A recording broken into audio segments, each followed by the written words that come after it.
যা মানে কৃবন নিম্নমন্ডল আলাদা বিদায় আর কি হতে বরং হলেও হালকা শক্তি রয়েছে এর আলাদা পজিটিভ শক্তি সুসংবাদ এবং সৎগতি ভবিষ্যৎ তাই ক্ষেত্রে ডান্সিং ভাবনাদি সদাকারী পজিটিভ শক্তি সম্পন্ন যারা সেই বিরোধী উদ্বেগ নেগেটিভ পর্যায়ে জীবনে সেই ক্ষেত্রে বুদ্ধ দুর্যোগ সম্পৃক্ত করে যাহা মানব শুধু মানুষের পুণ্যহান ধর্ম সমৃদ্ধ থাকব সঙ্গ সমৃদ্ধ থাকব সেটা পুণ্যহান সঙ্গ সম্পৃক্ত হন খান যদি দেয় তো কোনোদিন দাঁড়িয়ে জাপানে ঘুরতে উন্নয় তাই যত নেওয়া দিব বেলা হেঁটে নেওয়া দিব চোখ জায়গা নাই অন্ধকার জাগানো পায় আলু আছে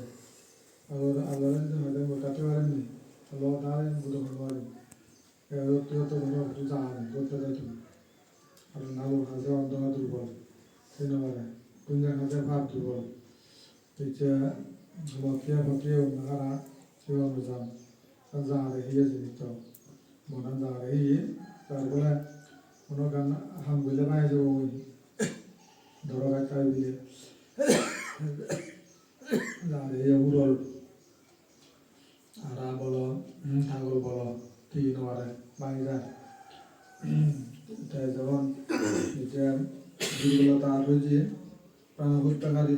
দুর্বল ধর্মের কাজে দুর্বল তারপরে শরীর চালানে পঞ্চশীল লঙ্ঘনকারীগণ দুর্বল কারণ তারা নেগেটিভ করে জন্য তাই উন্নত করিব অগ্রগতি করিব তাই সেই জন্য পজিটিভ ফোর্স শেষ পজিটিভ না নেগেটিভ এটা আবার কি বুদ্ধের মাঝে আগুন না নাই বুদ্ধের মাঝে নাই নেগেটিভ তবু ধর্মের মাঝে নাই নেগেটিভ সঙ্গের মাঝে নাই নেগেটিভ ইচ্ছা করাদিন মাঝে মানবত্ব সুযোগ মিথ্যা মত সংগ্রাম পঞ্চশীল লঙ্ঘন অনুসারে কম নহমান জ্ঞান তাই সেইভাবে নেগেটিভ বিদায় নেগেটিভটা কিন্তু কিছু করিব অন্য শক্তিও লাভ নাই এখন মানবত্ব করিব কম জন্ম দিব অন্য জিনিস আসেন সমর্থন যোগ্য নয় এবং সে মোটামুটি তার কাছেও নেই সদ্গতি ঠিক অনুরূপভাবে যে সমস্ত অপজনায় যে সমাধান করা হয় যা তিনি নেগেটিভ পর্যায়ের বিদায় তা মানুষের শক্তি ওই তার কোনো হারণ নেই বুদ্ধর তেজ বিদায় সে মানে শক্তি আর বুদ্ধের নামে যে সমস্ত কাজগুলো সম্পাদিত হয় বুদ্ধ তাদের হিসিয়ে অলোভ হামসি গায় অহিংসুক কামসি গায় প্রজ্ঞা হামসি গায় প্রজ্ঞা নির্দেশনা করে জ্ঞান নির্দেশনা করে তারপরে শিখতে পারছেন শিখায় অলোভ অহিংসা প্রজ্ঞা নিতে শিখায় প্রজ্ঞা নাকি ভুল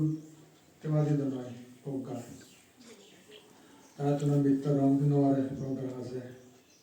তারপরে ধর্ম হাজার বাড়াবাড়িতে নেওয়ারে সে সীমে বাড়াতে যা দিয়ে তাদেরকে সীমে আগে যখন যদি মানুষ তারা সীমা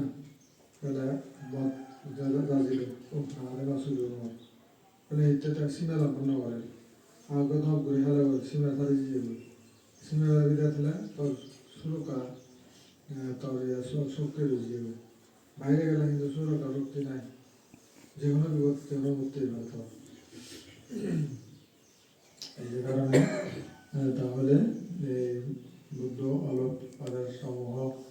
যে সমস্ত শিক্ষা দিয়ে যেমন ধরো বিনয় যে খাইবাক সংযম বিনয় সংযম মানে লোকের পরিত্যাগ করা হিংসারে পরিত্যাগ করা বুঝায় লোক হিংসারে পরিত্যাগ করা তারপরে সাধারণ মধ্যে বিবেচনা ভাবনা লোক হিংসা পাশাপাশি অজ্ঞান হয়েও ত্যাগ করা লোক হিংসা অজ্ঞান গ্রহণ ইত্যাদিতে যখন দিশে বিয়ে হব সেটা অবপর্যায়ে যাব অবপর্যায়ে গেলে জ্ঞান লাভ হয় জ্ঞান লাভ